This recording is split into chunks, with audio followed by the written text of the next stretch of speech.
Assalamualaikum warahmatullahi wabarakatuh. Selamat pagi anak-anak kelas 10 MAK-nya 10. Selamat berjumpa kembali dengan Pak Yusuf pada pembelajaran sejarah hari ini. Meskipun kita masih melewatinya dengan tatap muka secara daring atau secara online, semoga kita masih dengan Allah semangat untuk selalu belajar, semangat untuk selalu menggali ilmu, selamat untuk selalu membuka buku dan referensi agar kita bisa menjadi lebih tahu, menjadi lebih mengerti, terutama pada pelajaran sejarah yang akan kita bahas pada hari ini. Pada pertemuan kali ini, Pak Yusuf akan melanjutkan pertemuan minggu sebelumnya. Silakan kalian buka LKS sampean halaman 12. Pak Yusuf lanjutkan materi selanjutnya, yaitu tentang manusia, masyarakat, dan juga nanti kita akan membahas tentang bumi, terbentuknya bumi pada masa prasejarah. Sebelum masuk ke situ, sebelum masuk ke pembahasan, silakan dibuka LKS halaman 12. Kita akan sedikit membahas tentang perbedaan zaman prasejarah dan zaman sejarah. Silakan dibuka LKS-nya ya. Silakan dibuka LKS-nya. Insya Allah kalian sudah dapat LKS semua. Pak Yusuf share screen, tapi ini insya Allah sudah ada di LKS. Oke, silakan dilihat. Ya, ini insya Allah di LKS halaman 12 ada. Cuman di atasnya ini kan ada. Jadi ada zaman prasejarah dan zaman sejarah. Insya Allah kemarin juga sudah disampaikan Pak Yusuf. Perbedaan yang paling mencolok antara zaman sejarah dengan zaman prasejarah itu apa? Antara zaman sejarah dan zaman prasejarah yang membedakan adalah ditemukannya sumber sejarah. Apa sumber sejarah yang dimaksud di sini adalah tulisan. Jadi yang membedakan zaman sejarah dan zaman prasejarah itu ditemukannya tulisan. Tulisan di sini adalah prasasti sebagai sumber sejarah. Pun, insya Allah kemarin di teman-teman sudah dijelaskan Pak Yusuf.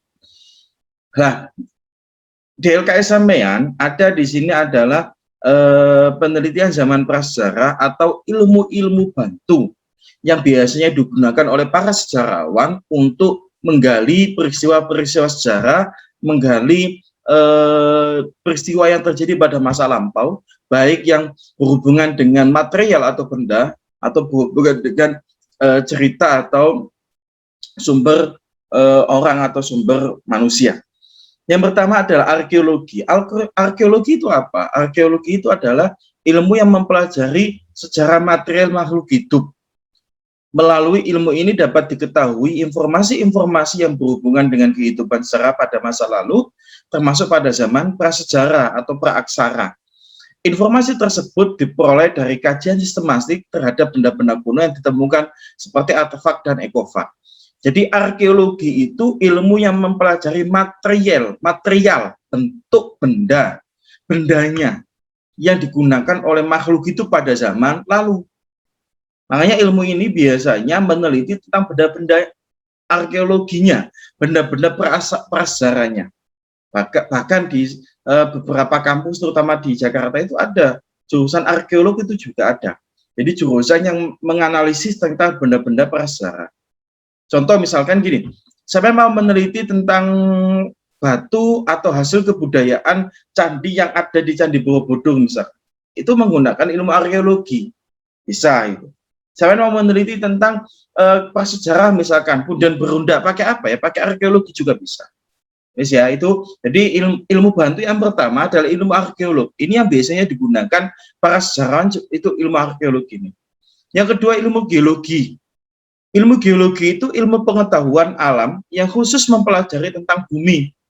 Jadi ilmu arkeologi itu mempelajari tentang bumi dari segi komposisinya, sifat-sifat fisiknya, struktur dan sejarah serta proses bagaimana pembentukan bumi itu. Makanya nanti di belakang setelah ini akan dijelaskan Pak Yusuf bagaimana proses terbentuknya bumi secara geologi menurut kajian sejarah dan geografi. Geologi itu berasal dari kata geos bahasa Yunani yang berarti bumi dan logos yang berarti ilmu. Ilmu ini terhitung penting untuk meneliti zaman-zaman praaksara. Karena pada ilmu geologi ini kita akan melihat bagaimana step by step bagaimana perubahan bumi itu bisa menjadi seperti sekarang. yang awalnya zaman arhaikum bumi itu masih berbentuk bola gas sampai seperti sekarang. Nah, itu nanti kita akan bahas setelah ini. Terus ada antropologi, ilmu bantu yang ketiga itu ada antropologi, yaitu ilmu yang mempelajari mengenai budaya masyarakat atau etnis tertentu atau golongan tertentu. Antropologi itu ilmu mengenai budaya masyarakat. Karena apa gini Mas Bab? Sejarah itu ilmu yang berhubungan dengan manusia. Dan manusia itu kan nanti membentuk suatu kelompok yang disebut dengan masyarakat atau organisasi dan dikendalikan oleh organisasi biasa. Organisasinya apa? Kalau orang dulu organisasinya masih organisasi tradisional yang dipimpin oleh kepala suku, yang dipimpin oleh ketua etnis, kepala etnis dan seterusnya. Dan kelompok masyarakat ini biasanya menghasilkan budaya. Kalau menurut Kuncoro Ningrat, budaya itu apa sih? Budaya itu kan hasil karya cipta manusia. Jadi hasil karyanya manusia karena interaksi dengan orang lain dalam suatu kelompok itu menghasilkan budaya. Dan itu dikaji di antropologi. Saya mau mengaji tentang budaya tahlilan misalkan di suatu daerah. Kan beda dengan daerah lain. Saya mau mengkaji tentang ngaben misalkan. Mau mengaji tentang bagaimana cara masyarakat melakukan larung sesaji atau membawa sesaji ke tengah laut misalkan, itu pakai antropologi itu, ya. Ada paleontologi, ilmu yang mempelajari sejarah kehidupan di muka bumi mengenai tumbuhan dan hewan pada zaman dahulu, yang sekarang telah berubah menjadi fosil. Jadi paleontologi itu ilmu yang mempelajari tentang hewan atau tumbuhan pada zaman dulu yang sekarang menjadi fosil. Fosil itu apa ya? Sama. Fosil itu adalah hewan atau tumbuhan yang sudah punah tapi terpendam di dalam tanah biasanya Mas Pak. Makanya nanti fosil ini kalau saya mau meneliti tentang manusia purba ya dilihat fosilnya, ditemukan fosil, nanti di belakang kita jelaskan juga terkait dengan fosil, terkait dengan manusia purba. Secara otomatis zaman praaksara juga menjadi kajian dalam ilmu ini. Kenapa? Karena pada zaman prasejarah, praaksara tidak lepas dengan namanya manusia purba. Lah manusia purba kita nggak bisa ketemu kan, kita tidak bisa mengidentifikasi. Yang kita identifikasi apa? Hasil kebudayaan mereka, hasil tempat tinggal mereka. Itu kalau dalam ilmu antropologinya budaya mereka.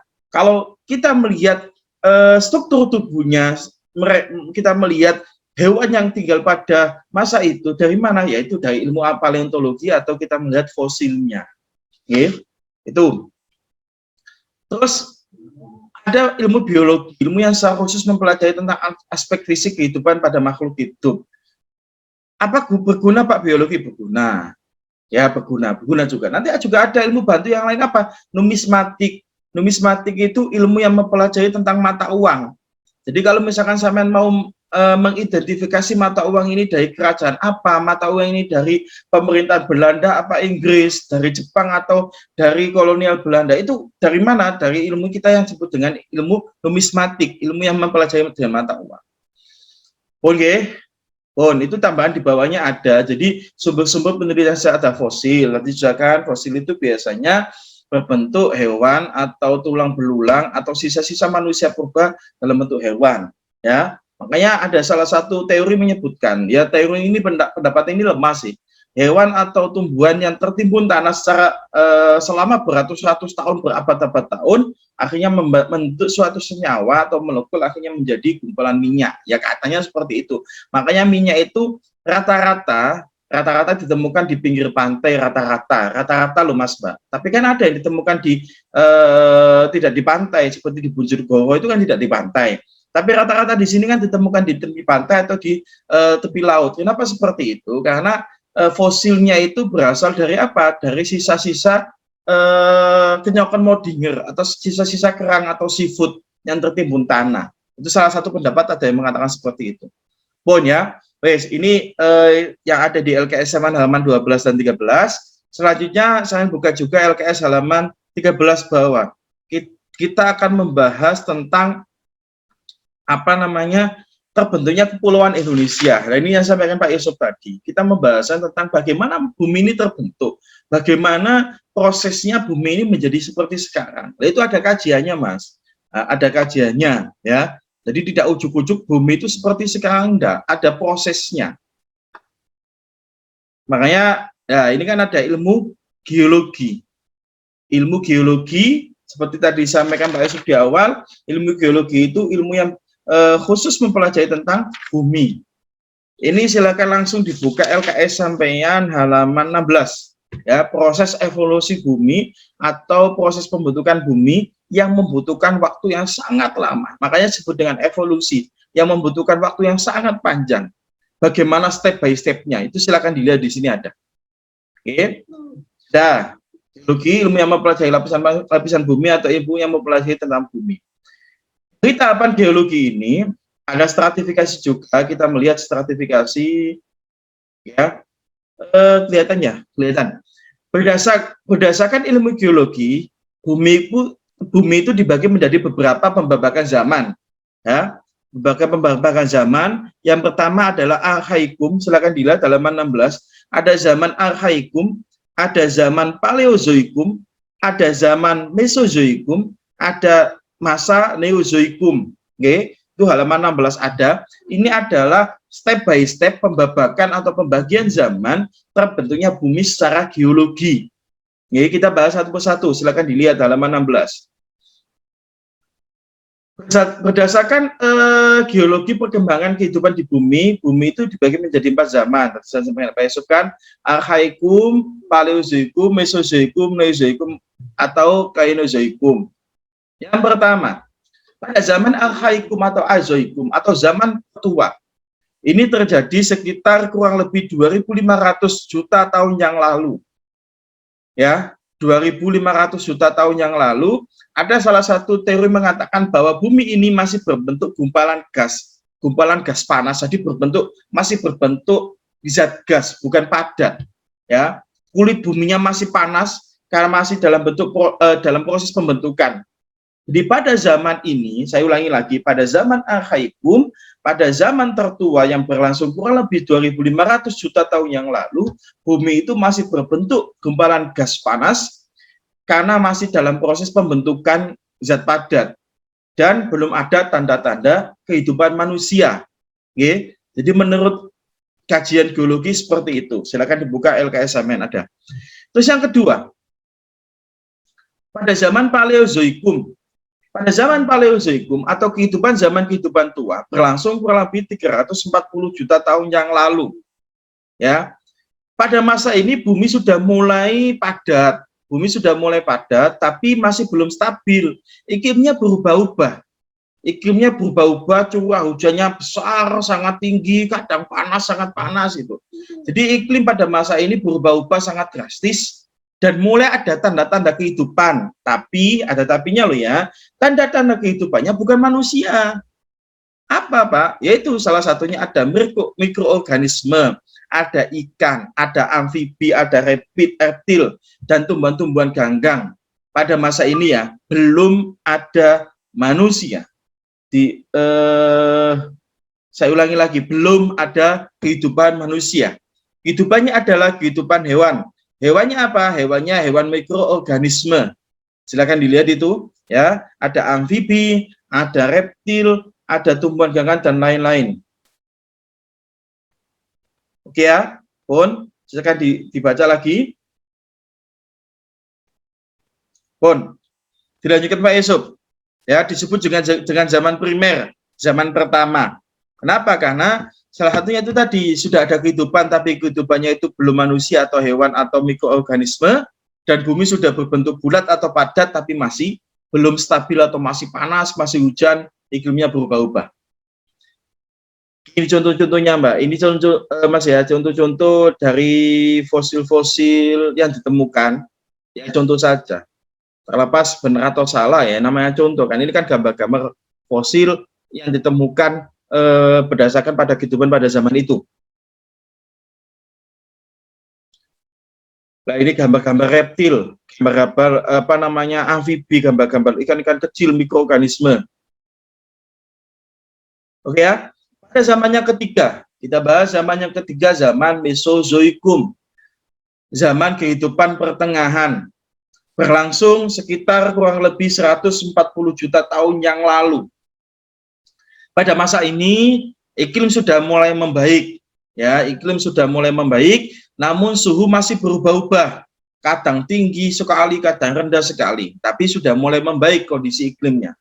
Beberapa amfibi tumbuh besar, sebesar buaya. Bahkan ada pendapat yang mengatakan pada zaman ini hewan-hewan kecil itu yang hidup pada zaman Paleozoikum itu sudah mulai punah dan berganti dengan hewan-hewan besar. Reptil-reptil itu menjadi muncul dan menjadi hewan-hewan besar. Seperti apa? Seperti ada dinosaurus, ada Tyrannosaurus, ada Brontosaurus, ya. Itu beberapa reptil-reptil, hewan-hewan besar yang tumbuh dan ada pada zaman Mesozoikum. Dan hewan-hewan amfibi, hewan-hewan kecil yang hidup pada zaman sebelumnya itu rata-rata punah atau berubah menjadi hewan-hewan besar. Oke, itu sampai ingat-ingat pada zaman Mesozoikum, pada zaman kehidupan pertengahan berlangsung kurang lebih 140 juta tahun yang lalu, iklimnya sudah mulai membaik, kondisi suhunya meskipun masih berubah-ubah, kadang tinggi, kadang rendah, dan pada masa ini belum ada tanda-tanda kehidupan manusia. Karena yang hidup pada zaman ini adalah reptil besar, dinosaurus, Tyrannosaurus, Brontosaurus, dan lain-lain. Oke, ini adalah kajian yang ketiga berdasarkan ilmu geologi yang menyatakan proses pembentukan atau evolusi bumi. Yang keempat, ini contohnya, kok ada Pak dinosaurus? Ada.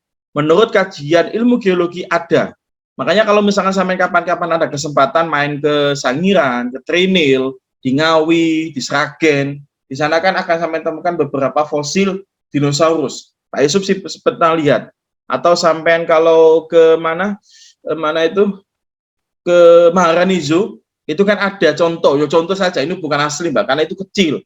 Maharani Zoo atau ke Jantim Park yang di Malang itu di Batu, sampai akan menemukan contoh reptil, contoh salah satu tulang dari dinosaurus, contoh saja. Tapi yang asli silakan sampai kalau mau ketemu, saya mau lihat langsung, silakan ada di Museum Sangiran. Atau kalau sampai mau ke Jakarta juga monggo bisa ditemukan di Museum Gajah.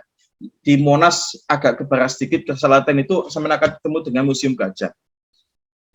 Oke. Sini juga sama-sama bentuk reptil, sama bentuk dinosaurus, ya, sama kan, dari struktur tubuhnya sama. Terus bagaimana Pak mengidentifikasinya? Ya kembali lagi, para peneliti ini berdasarkan ilmu apa? Ilmu arkeologi, berdasarkan pada fosil yang ditemukan, akhirnya digabungkan dijadikan satu. Karena rata-rata para ilmuwan menemukan artefak, menemukan fosil seperti ini biasanya di lokasi yang meskipun agak jauh, tapi masih ada berdekatan. Contoh gini, misalkan, makanya rata-rata mereka ini kan ditemukan di aliran sungai, kalau misalkan manusia purba nanti. Misalkan ditemukan tengkorak kepala dinosaurus di alun-alun Sedayu, berarti kemungkinan di sekitar alun-alun akan ditemukan punggungnya, ditemukan tengkorak kakinya, dan seterusnya. Itu kemungkinan seperti itu. Makanya tidak mungkin jauh banget, tidak mungkin. Masih ada di sekitar lokasi itu. Oke, ini. Kalau yang ini ada di Museum Jakarta juga ada. Silakan dilihat kalau kapan-kapan ke Jakarta. Oke.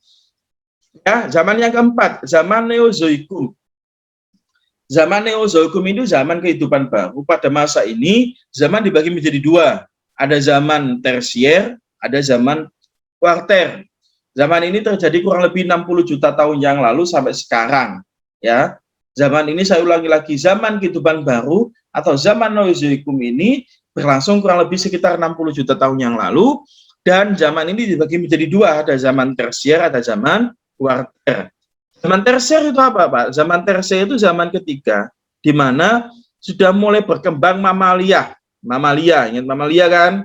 Mamanya Lia. Mamalia, muncul primata, bintang-bintang menyusui sejenis kera, kurang lebih 10 juta tahun yang lalu, dan hidup Gigantropus. Apa itu? Hewan yang lebih besar dari gorila. Salah satunya ditemukan di Bukit Siwalik di daerah Himalaya. Ya, terus ditemukan Australopithecus di Afrika Selatan dan Afrika Timur. Ya, pada zaman tersier, saya ulangi lagi, pada zaman tersier jenis reptil raksasa yang hidup pada zaman sebelumnya lambat laun mulai lenyap. Jadi pada zaman tersier ini dinosaurus yang hidup pada zaman Mesozoikum itu lama-lama hilang pada saat ini. Kan kenapa sih Pak hewan atau tumbuhan itu kok hilang, berubah, itu siklus alam Mas Mbak, siklus alam. Bisa karena bencana alam, bisa karena badai, bisa karena banjir dan seterusnya, atau bisa karena survive yang tidak bisa berhasil. Mereka tidak bisa memenuhi kehidupan hidupnya, mereka tidak bisa makan, tidak bisa mempertahankan hidupnya, sehingga mereka tergerus oleh zaman akhirnya bisa punah. Itu akhirnya makanya kan ada siklus. Pada zaman Mesozoikum, pada zaman sebelum tersier ini kan kita mendengar, kita melihat ada dinosaurus dan kawan-kawan. Pada masa tersier, dinosaurus mulai hilang, digantikan dengan hewan-hewan mamalia atau primata, hewan-hewan menyusui, sejenis kera dan seterusnya. Oke. Nah ini kera. Makanya kera ini kan nanti pada perkembangannya menurut teorinya Darwin kan sebagai bentuk evolusi dari manusia, tapi teori itu banyak yang menyangkal itu. Dan pada teori tersier ini disebutkan kera itu hidup sudah pada masa zaman tersier. Okay. Zaman kuarter, zaman keempat itu berlangsung sekitar 600.000 tahun yang lalu, dan pada zaman ini dibagi menjadi dua zaman atau kala Pleistosen dan kala Holosen. Dan nanti pada zaman inilah mulai muncul tanda-tanda kehidupan manusia. Kala Pleistosen berlangsung sekitar 600.000 tahun yang lalu dan mulai muncul manusia purba. Ya, mulai muncul manusia purba. Silakan dilihat LKS halaman 17. Jadi mulai muncul manusia purba. Keadaan alam masih liar dan labil sebab ada dua zaman yang datang silih berganti, yaitu glasial dan interglasial. Apa itu Pak glasial dan interglasial? Zaman glasial dan interglasial itu zaman mencarinya es. Zaman glasial adalah zaman meluasnya lapisan es di kutub utara sehingga Eropa, Amerika, dan Asia bagian utara tertutup es. Jadi ini benua Mas, benua Asia, benua Eropa, benua Amerika, pada zaman glasial itu tertutup es. Daerah yang jauh dari kutub itu tertutup es sehingga terjadi hujan lebat yang bertahun-tahun, itu pada zaman glasial ini. Permukaan air laut itu turun disertai dengan naiknya dasar laut sehingga banyak lautan menjadi kering. Jadi pada zaman ini air laut itu turun. Bahasa gampang sekarang itu air laut itu surut, tapi banyak terbentuknya daratan, tapi daratannya itu banyak yang tertutupi es. Sumatera, Jawa, Kalimantan itu bergabung menjadi satu dengan Asia daratan. Kenapa seperti itu? Pada zaman dulu itu, kalau sampai lihat sekarang, Sumatera, Jawa, Kalimantan itu terpisah oleh laut, terpisah oleh selat, terpisah oleh perairan. Nah, pada zaman dulu karena air laut surut itu bisa dilewati karena berbentuk daratan menjadi satu. Kalimantan Utara bergabung dengan Filipina dan Formosa atau Taiwan, terus ke benua Asia. Sulawesi juga bergabung dengan Filipina pada masa itu pada zaman glasial. Antara Jawa Timur dan Sulawesi Selatan juga berhubungan melalui Nusa Tenggara. Karena apa, saya ulangi lagi, pada masa ini bumi itu banyak yang berbentuk daratan. Jadi di antara pulau satu dengan pulau lain masih menjadi satu karena air laut itu banyak yang surut dan beberapa wilayah banyak yang tertutupi es. Nah, ini akhirnya nanti kan ada garis Wallace.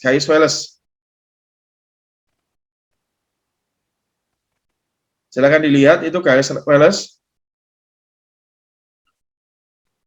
Terus setelah zaman glasial ada zaman interglasial. Silakan dibaca.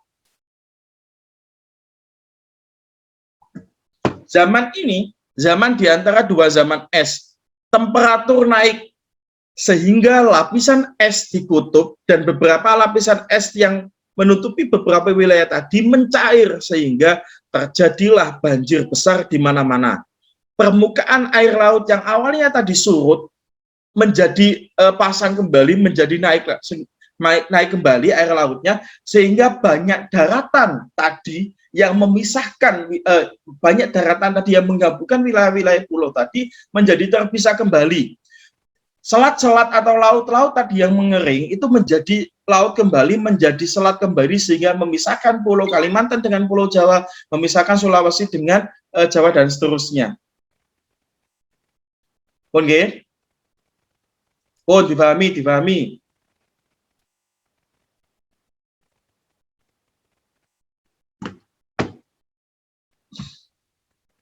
Pada masa inilah nanti kita kenal dengan migrasi binatang. Kenapa migrasi binatang?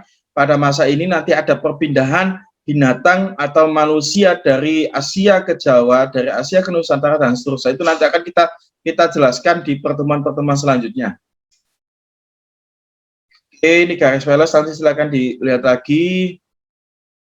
Kalau Holosen itu termasuk zaman yang terlahir pada awal kala Holosen, sebagian besar es di kutub itu sudah lenyap. Tadi kan pada zaman Pleistosen, glasial dan interglasial, es di kutub kan banyak terus mencair. Nah, pada masa Holosen ini, pada awal kala Holosen, sebagian besar es di kutub sudah lenyap, sehingga permukaan air laut itu naik lagi. Karena apa? Es itu kan kalau mencair berarti menjadi air. Nah, berhubung esnya banyak di kutub banyak, berarti menjadi airnya menjadi pasang. Tanah-tanah rendah di daerah Sunda Plat atau Sahul Plat tergenang air dan menjadi laut transgrensi. Apa itu? Laut transgrensi itu kan awalnya itu adalah daratan yang tergenangi air, akhirnya menjadi laut. Maka muncullah pulau-pulau di Nusantara seperti sekarang. Makanya tadi disampaikan Pak Yusuf, pada awalnya pulau-pulau yang ada di Indonesia itu kan rata-rata berbentuk daratan. Daratan kecil-kecil semua yang pada masa Holosen ini nanti tergenangnya airnya cukup besar, sehingga menjadi pulau-pulau Nusantara seperti sekarang. Manusia purba lenyap dan muncullah manusia yang cerdas baru, yang kita terkenal dengan istilah Homo sapiens seperti manusia sekarang. Jadi kalau misalkan ada yang tanya, manusia modern, manusia cerdas muncul kapan, Pak? Muncul pada kala Holosen, yaitu manusia yang kita sebut dengan Homo sapiens. Itu adalah pembagian atau pembabakan zaman berdasarkan kajian ilmu geologi, mulai dari Archaikum, Paleozoikum, Mesozoikum, dan Neozoikum. Oke, silakan baca lagi nanti di halaman 16 dan halaman 17. Oh, ini bentuk-bentuk manusia purba. Oke, nah ini konsepnya tadi, pembagian zaman menurut ilmu geologi. Bon, kita sedikit sekarang membahas tentang manusia purba. Silakan dibuka halaman 21, sedikit aja kita membahas tentang manusia purba. Manusia purba yang ada di Indonesia itu ditemukan berdasarkan pada lapisan-lapisannya. Lapisan ini yang paling bawah itu berarti yang paling dalam. Manusia purba di Indonesia itu dibagi menjadi 3 klasifikasi yang umum, Mas Baya. Yang 3 yang umum. Ini, jadi yang pertama ada Pithecanthropus. Yang pertama itu ada Meganthropus. Meganthropus itu klasifikasi pertama. Yang kedua adalah Pithecanthropus. Yang ketiga itu Homo.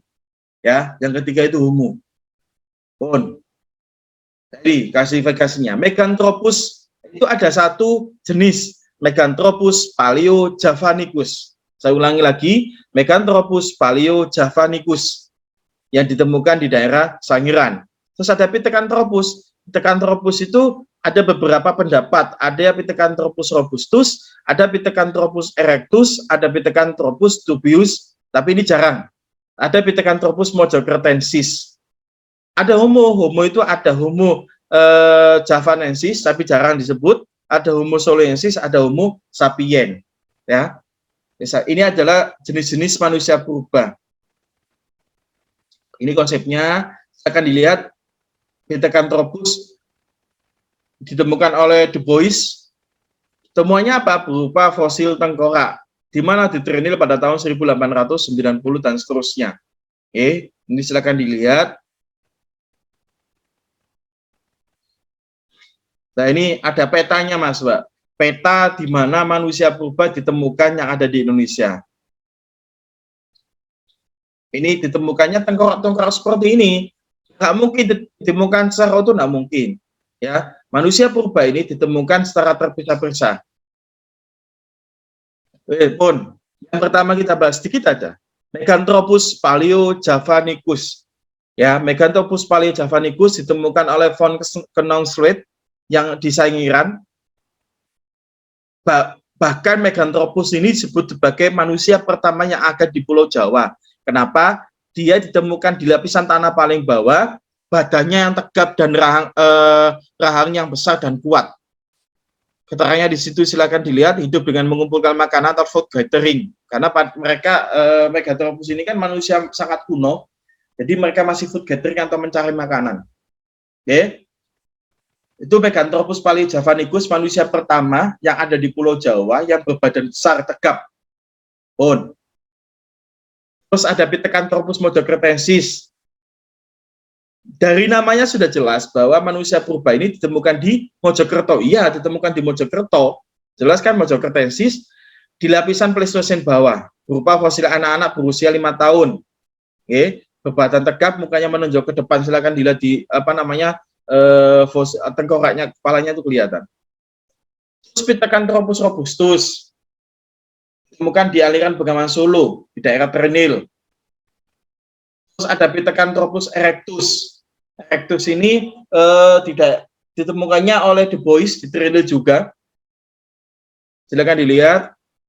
Soloensis ditemukan di aliran Bengawan Solo juga, di daerah Ngandong Blora. Homo wadakensis ditemukan di daerah Wajak. Mana Wajak itu? Wajak itu adalah daerah Telungagung. Tapi sama, ini juga dekat dengan aliran sungai. Bon, ini klasifikasi tempat lapisan tanah manusia purba ditemukan pada tanah lapisan Holosen ditemukan Homo sapien, ini paling atas, Pleistosen, Homo wadakensis, Pleistosen tengah ada 2 dan Pleistosen bawah juga ada 3. Ya, Cina, di Eropa, Afrika juga ada manusia purba. Intinya gini Mas Mbak, manusia purba di Indonesia itu ada, buktinya ada. Mereka juga pernah hidup di Indonesia. Dan emang rata-rata manusia purba di Indonesia itu rata-rata ditemukan di aliran sungai. Kalau ada pertanyaan, kenapa manusia purba fosilnya, struktur tubuhnya banyak ditemukan di aliran sungai? Jawabannya karena yang paling utama jawabannya adalah karena kehidupan mereka mengandalkan air. Mereka mengandalkan air, Mas Mbak. Untuk alat transportasi mereka butuh air, untuk mencari makanan mereka juga butuh air. Makanya mereka menetapnya atau hidupnya meskipun 1-2 hari atau beberapa bulan, beberapa masa, mereka mesti dekat dengan air. Oke, itu makanya banyak fosil manusia purba banyak ditemukan di dekat dengan sungai. Oke. Pun itu pertemuan pada hari ini. Untuk selanjutnya ada tugas buat sampean Mas Bagi, ada tugas buat sampean. Saya minta tolong sampean mencatat atau merangkum, monggo lah bahasa gampangannya gitu, monggo. Apa Pak? Yang pertama, silakan ditulis tentang pembabakan zaman atau pembagian zaman berdasarkan ilmu geologi tadi. Ya, silakan ditulis di bukunya, mulai dari zaman Archaikum, mulai dari zaman Archaikum, Paleozoikum, Mesozoikum, dan Neozoikum. Tidak usah terlalu banyak, ditulis konsep-konsepnya saja. Ya, itu yang pertama. Yang kedua, silakan ditulis jenis-jenis manusia purba yang ada di Indonesia, mulai dari Meganthropus, Pithecanthropus, sampai dengan Homo yang terakhir. Kalau ya untuk manusia purbanya, sampai bisa pakai kolom seperti tadi yang pertama ada. Mana ya kolomnya? Kolom. Nih, kalau manusia purbanya saya buat kolom seperti ini aja, ya. Manusia purba saya buat kolom seperti ini. Kalau tadi yang kalau pembabakan zaman berdasarkan geologi saya tulis biasa enggak apa-apa. Tapi nggak usah terlalu panjang, nggak usah terlalu banyak dari LKS atau dari PowerPoint ini ditulis semua, nggak usah. Sedikit-sedikit aja pokoknya keterangan jelas. Tugasnya dikumpulkan, Pak. Ya, nanti dikumpulkan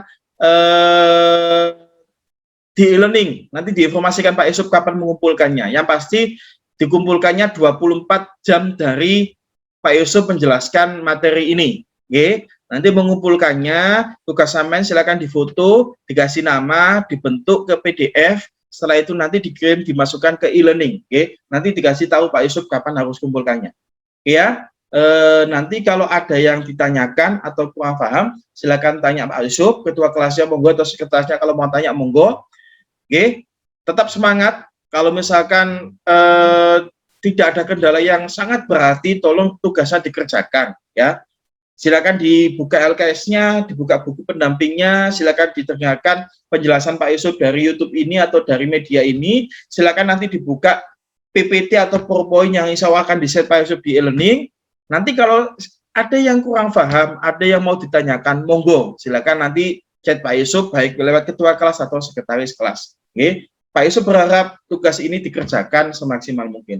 Kurang lebihnya mohon maaf, mari kita tutup pertemuan pada hari ini dengan bacaan suratul Fatihah. Semoga apa yang kita bahas, semoga apa yang kita pelajari pada hari ini selalu diridho dari Allah Subhanahu wa taala, menambah ilmu pengetahuan buat kita, menambah pendidikan dan pengalaman yang penting buat kita sehingga kita bisa lebih bijaksana menghargai jasa-jasa negara kita, jasa-jasa orang terdahulu kita, terutama kita lebih bijaksana untuk menentukan kehidupan kita yang akan lebih baik di masa yang akan datang. Kalau lebihnya mohon maaf. Assalamualaikum warahmatullahi wabarakatuh. Al-Fatihah. A'udzubillahi minasyaitonir rajim. Bismillahirrahmanirrahim. Alhamdulillahirabbil alamin. Iyyaka na'budu wa iyyaka nasta'in. Ihdinas siratal mustaqim. Shiratal ladzina an'amta 'alaihim ghairil maghdubi 'alaihim waladdallin. Amin. Tetap semangat ya.